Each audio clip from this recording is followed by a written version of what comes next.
A gunman opened fire on Wednesday on a Republican U.S. lawmakers who were practicing near Washington for a charity baseball game, wounding senior Republican leader Steve Scalise and several others before being taken into custody.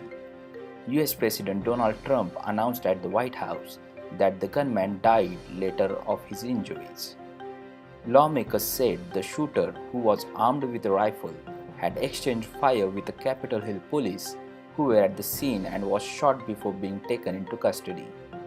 Scalise, number 3 in the House of the Representative Republican leadership, was shot in the hip at the baseball field in Alexandria, Virginia. He was tended to by fellow lawmakers including Brad Wonstruck, an Ohio congressman who is a physician, before being transported to a hospital. Trump said Scalise was badly injured but in a stable condition. At a news conference, authorities declined to identify the suspect. The Washington Post, quoting unnamed law enforcement officials, identified him as a James Hogginson, age 66. The Post reported that he owned a home inspection business.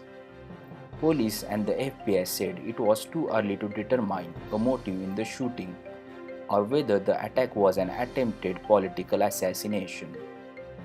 Some 25 to 30 Republican members of the House and Senate had gathered for an early morning practice a day before annual charity baseball game of Republicans against Democrats.